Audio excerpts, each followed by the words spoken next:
This is the biggest news that didn't get reported.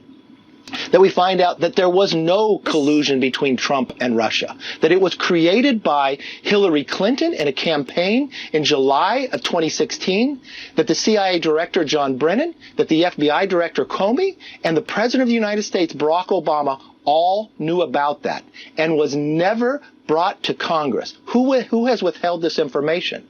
Credit to Director Ratcliffe for that transparency of releasing it to the House and Senate. That was GOP House Minority Leader Kevin McCarthy on this program back in October of 2020, after then Director of National Intelligence John Ratcliffe declassified notes confirming that the Steele dossier was completely fabricated by Hillary Clinton's campaign. John Ratcliffe, the man who exposed this and other Russia lies, joins me right now.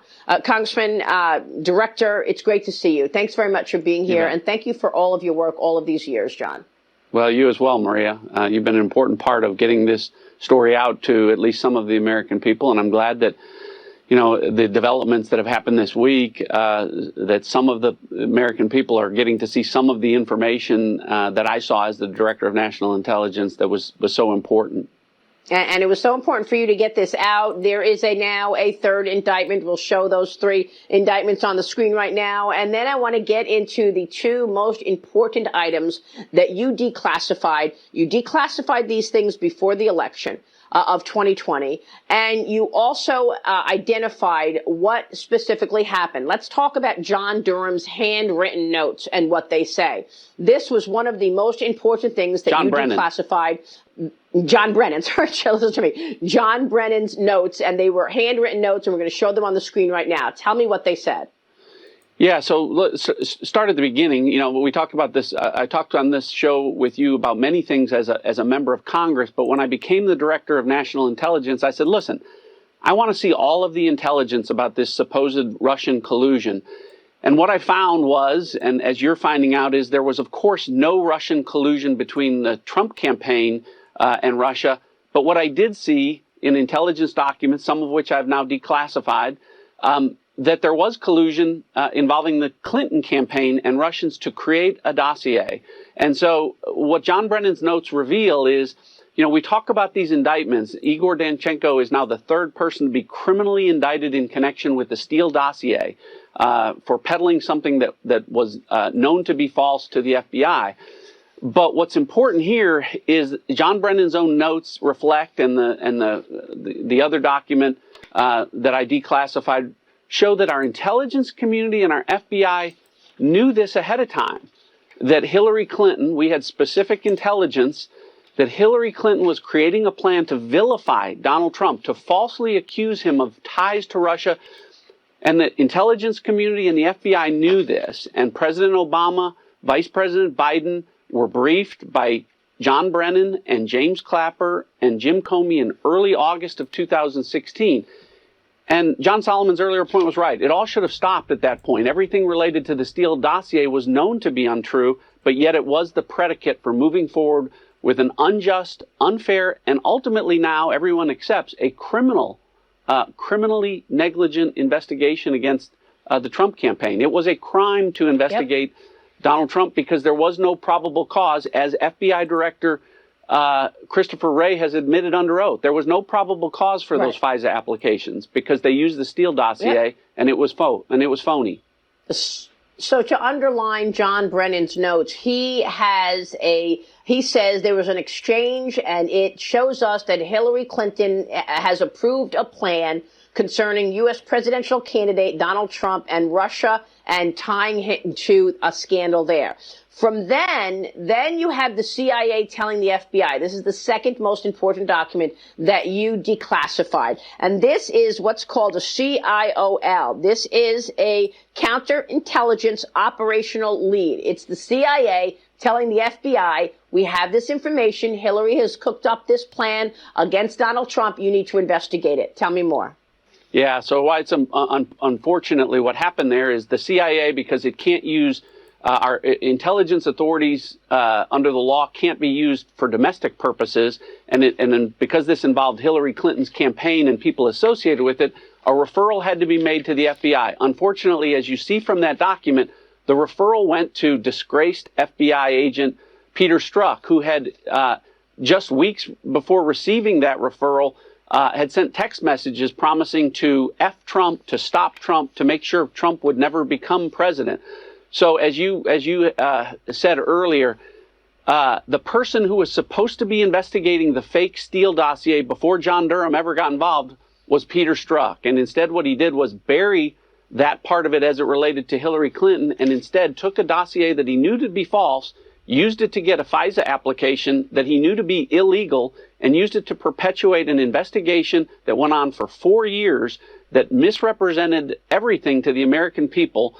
And that's why everyone associated with the Steele dossier, with its creation, its peddling to the FBI, and its use by law enforcement authorities against the Trump campaign illegally, is in criminal jeopardy right now. So do you think that that is what John Durham is looking at? Do you think we will see potential indictments? Well, I know that, Maria, because as you know, many of the documents that John Durham is using are documents that I gave him. So I declassified the documents that we've talked about, but I gave John Durham over 1,000 other documents that have not yet been declassified that I know include intelligence that goes specifically to this criminal activity that would be the basis for further indictments. And, again, what happened with the Steele dossier, a grand jury is saying was criminal in nature, and I expect that all of the folks that are involved with creating it and peddling it falsely would be in jeopardy. And I know that that's what John Durham is looking at. And as I talked about, this goes to the highest levels of our government and the government agencies involved. And we have pictures of meetings in the Oval Office with President Obama and John Brennan, when we assume John Brennan told President Obama that he had this information. We're going to show those pictures right now of the Oval Office where President Obama, Joe Biden were briefed by John Brennan saying Hillary Clinton has cooked up this plan to ensnare her opponent, Donald Trump. And this was way before inauguration day of Donald Trump. This was in 2016. Right. August of 2016. Those pictures I'm saying, yeah, August of 2016, right. And these pictures, we don't know if they were August, September, or October, yeah.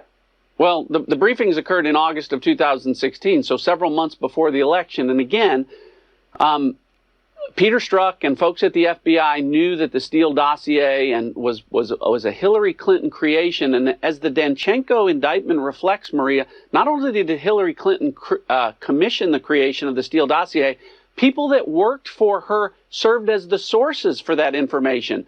PR Executive 1, who has been identified publicly as a gentleman named Charles Dolan, worked for Bill and Hillary Clinton, served as state chairman of their campaigns, was appointed by Bill Clinton during his administration, and worked for the Russian Federation. He was a source of the information, some of the most salacious allegations against Paul Manafort and about Donald Trump and the Ritz-Carlton Hotel. So all of that was make-believe. It was bogus, and folks within the law enforcement community particularly were aware of that and yet used it illegally and peddled it for a great period of time for a political purpose, which is just not only inappropriate, but as you're finding out, criminal as well. And I expect I said a long time ago to you, Maria, I expect there to be many indictments. I haven't backed off of that.